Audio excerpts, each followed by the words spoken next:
ഇല്ല അപ്പ അങ്ങനെ ഉപദേശമായിട്ട് അങ്ങനെ തരാറില്ല. എന്റെ ആദ്യത്തെ സിനിമയാണ്. ഇനി ചാൻസ് വന്നാൽ ഞാൻ വരും, ഓഫ്കോഴ്സ് വരും. ജോൻ ജോയുടെ അസോസിയേറ്റ് ഡയറക്ടറിന്റെ ഒരു പടം തന്നെയാണ്. അപ്പം രണ്ട് കാലഘട്ടമാണ് കാണിക്കുന്നത്, 2023 ആൻഡ് 2001. ഇപ്പോൾ 2001 ബാച്ചുകാർക്ക് എല്ലാവർക്കും നല്ല റിലേറ്റബിൾ ആയിരിക്കും. ഒരു 15-year-oldsന്റെ ഒരു കുസൃതിയാണ് കാണിക്കുന്നത് പടത്തിൽ. അപ്പോൾ പ്രോമിസിങ് ഫിലിം തന്നെയാണ്, എല്ലാവരും തിയേറ്ററിൽ തന്നെ പോയി കാണണം. എല്ലാം മിക്സ് ആണ്. കോമഡി എന്ന് പറയാൻ പറ്റത്തില്ല, സീരിയസ് എന്നും പറയാൻ പറ്റില്ല, എല്ലാം മിക്സ് തന്നെയാണ്. ഒരു ഫാമിലി എന്റർടൈനർ മൂവി തന്നെയാണ്, എല്ലാവരും തിയേറ്ററിൽ തന്നെ പോയി.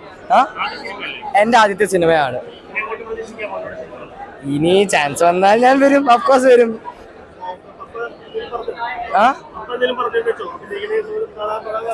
ഇല്ല അപ്പ അങ്ങനെ ഉപദേശമായിട്ട് അങ്ങനെ തരാറില്ല. ഇപ്പൊ കാണാൻ പോയേക്കോ, അപ്പൊ കുട്ടിക്കാനത്താ, അപ്പൊ കാണാൻ പോയേക്കോ.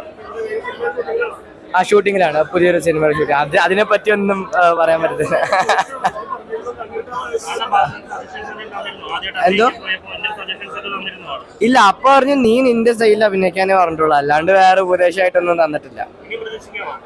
എന്റെ സൈഡിൽ നിന്നോ? എന്റെ സൈഡിൽ നിന്ന് പറഞ്ഞവരെ തന്നെ ചാൻസ് തരുവാണെങ്കിൽ ഞാൻ എന്തായാലും അഭിനയിക്കും. ആ അമ്മയും ചേച്ചിയും വന്നിട്ടുണ്ട് എൻ്റെ ഒപ്പം. ഇതാണ് അമ്മ, ഇതാണ് എന്റെ അമ്മ. അവൻ അഭിനയിച്ചിട്ടില്ല. അതെ അതെ അതെ അതെ, നല്ലൊരു കുഞ്ഞു സിനിമയാണ്, എല്ലാരും തിയേറ്ററിൽ തന്നെ പോയി കാണുക. പിള്ളേരെ പുതിയത് ഒരുപാട് പിള്ളേരുണ്ട് ഇതിൻ്റെ അകത്ത്, എല്ലാരും പ്രോത്സാഹിപ്പിക്കുക.